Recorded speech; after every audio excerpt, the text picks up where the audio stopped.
வணக்கம் நண்பர்களே, என்னோட சேனலுக்கு உங்களை வரவேற்கிறேன். மூதறிஞர் ராஜாஜி அவர்களின் மகாபாரதம் வியாசர் விருந்து.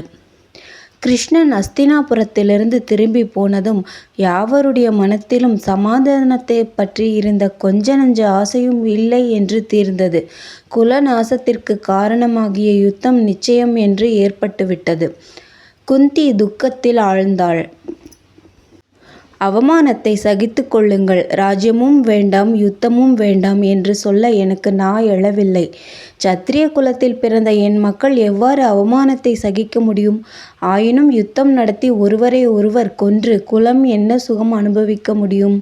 இந்த சங்கடத்திற்கு என்ன செய்வேன் என்று இவ்வாறு குலநாச பயம் ஒரு பக்கமும் சத்திரிய பண்பாடு ஒரு பக்கமும் குந்தியின் உள்ளத்தை இழுத்து வேதனை செய்தன. தனக்குள் ஆலோசித்தாள். பீஷ்மர், துரோணர், கர்ணன் இந்த 3 மகா சூரர்களை என் மக்கள் எவ்வாறு தோற்கடிப்பார்கள்? இவர்கள் யாராலும் எதிர்க்க முடியாத வீரர்களாயிற்றே. இம்மூவரையும் நினைத்தால் என் உள்ளம் நடுங்குகிறது. மற்றவர்களை பற்றி எனக்கு சிந்தை இல்லை. கௌரவ சேனையில் இம்மூவரே என் மக்களின் உயிருக்கு ஆபத்து விளைவிக்கும் சக்தி வாய்ந்தவர்கள். இவர்களில் ஆச்சாரியரான துரோணர் சிஷ்யர்கள் பேரிலுள்ள பிரியத்தினாலோ அல்லது சிஷ்யர்களுடன் யுத்தம் செய்ய மனம் ஒவ்வாமலோ என் மக்களை கொல்லாமல் இருக்கலாம். பிதாமகர் என் குமாரர்களின் உயிரை தீண்ட மாட்டார். கர்ணனே பாண்டவர்களின் முக்கிய சத்ரு. என் புத்திரர்களை கொன்று துரியோதனனை திருப்தி செய்ய வேண்டும் என்று மிகுந்த ஆவல் கொண்டவனாக இருக்கிறான் கர்ணன். மகா சூரனாவும் இருக்கிறான். கர்ணனை நினைத்தால் என் உள்ளம் தீ பற்றியது போல் எரிகிறது. அவனை நேரில் கண்டு பேசி அவன் பிறப்பின் உண்மையை சொல்லிவிட இதுவே சமயம். தன் பிறப்பை பற்றி அறிந்தபின் அவன் உள்ளம் மாறுதலை அடையாமல் இராது. மக்களை பற்றிய கவலையால் பீடிக்கப்பட்டு குந்தி தேவி தனக்குள் பல சிந்தனைகள் செய்து கொண்டு கங்கையோரம் கர்ணன் தினமும் ஜபம் செய்யும் இடத்தை நோக்கிச் சென்றாள். குந்தி எதிர்பார்த்தபடி ஜபத்தில் இருந்தான் கர்ணன். கிழக்கு முகமாக நின்று கொண்டு கைகளை உயரே தூக்கி சூரிய உபாசனையில் ஆழ்ந்திருந்தான். அவன் ஜபம் செய்து முடிக்கும் வரையில் குந்தி தேவி அவனுக்கு பின்புறமாக நின்று கொண்டிருந்தாள். சூரியன் தன் முதுகை சுடும் வரையில் கர்ணன் எதையும் கவனியாமல் ஏகாக்கிரமமாக தியானத்திலேயே இருந்தான். ஜபம் முடிந்ததும் திரும்பி பார்த்து குந்தி நிற்பதை கண்டான். வெயிலில் தாபத்தால் அவள் கர்ணன் உடலின் மேல் இருந்த உத்தரியத்தை தலைமேல் பிடித்து கொண்டு நிற்பதை பார்த்து இதென்னவென்று வியப்படைந்தான். பாண்டுராஜாவின் மனைவியும் ராஜகுமாரர்களின் தாயுமான குந்தி ஒரு தேரோட்டி மகனுடைய வஸ்திரத்தை தலைமேல் பிடித்து கொண்டு நிற்பது அவனுக்கு அதிசயமாக இருந்தது. ராதைக்கும் தேரோட்டி அதிரதனுக்கும் மகனான கர்ணன், நான் தங்களை வணங்குகிறேன். சேவைக்கு காத்திருப்பவனாகிய என்னால் தங்களுக்கு என்ன ஆக வேண்டியது என்று பெரியோர்களை வணங்கும் முறைப்படி பெயரையும் குலத்தையும் சொல்லி நமஸ்கரித்து கேட்டான். கர்ணனே, நீ ராதையின் புத்திரன் அல்ல, தேரோட்டியும் உன் தகப்பன் அல்ல. நீ சூத குலத்தில் பிறந்தவன் என்று எண்ணாதே. அரச குலத்தைச் சேர்ந்த பிருதை என்கின்ற குந்தியின் வயிற்றில் பிறந்த சூரியகுமாரனாவாய் நீ. உனக்கு மங்களம் என்று சொல்லி அவனுக்கு அவன் ஜன்மமான கதையை விளக்கிச் சொன்னாள். கவச குண்டலத்தோடு தேவகுமாரனாக பிறந்த நீ உன் சகோதரர்களை அறிந்து கொள்ளாமல் துரியோதனனுடன் சேர்ந்து அவர்களை பகைக்கிறாய்.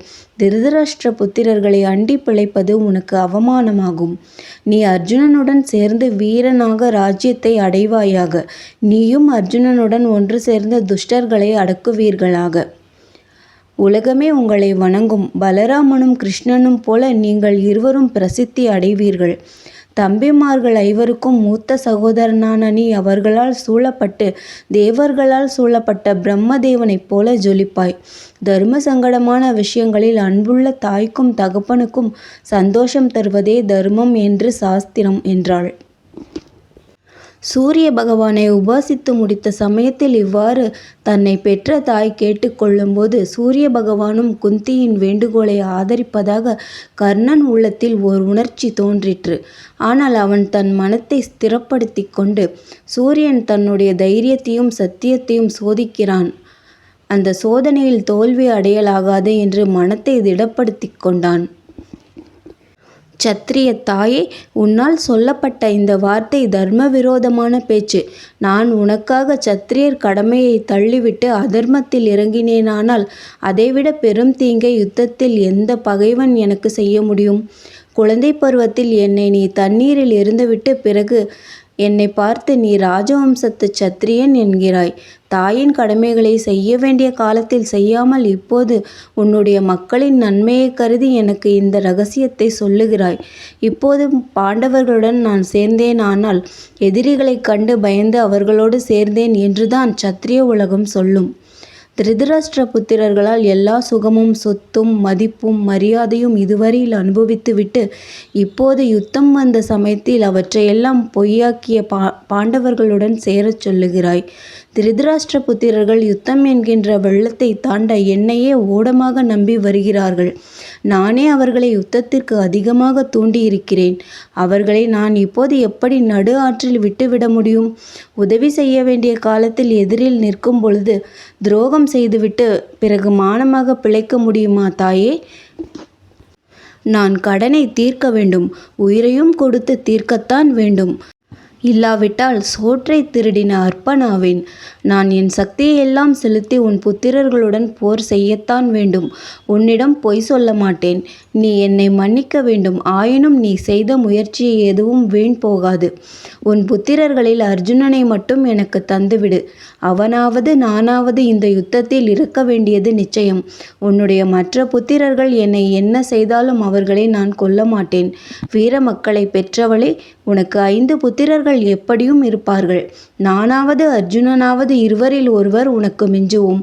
மற்ற 4வரோடு உனக்கு 5 மக்கள் நிச்சயமாய் இருப்பார்கள். போ.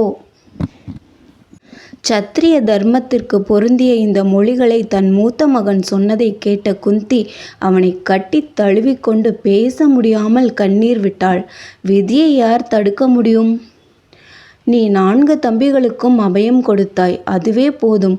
உனக்கு மங்களம் என்று ஆசீர்வதித்து விட்டு வந்த வழி சென்றாள் வீரத்தாய். இந்த அற்புதமான அத்தியாயத்தை பக்தியுடன் படித்து ஞானம் பெற்றவர்கள் எந்த தர்ம சங்கடத்தையும் தாண்டி வெற்றி அடைவார்கள். நன்றி. மீண்டும் அடுத்த அத்தியாயத்தில் சந்திப்போம்.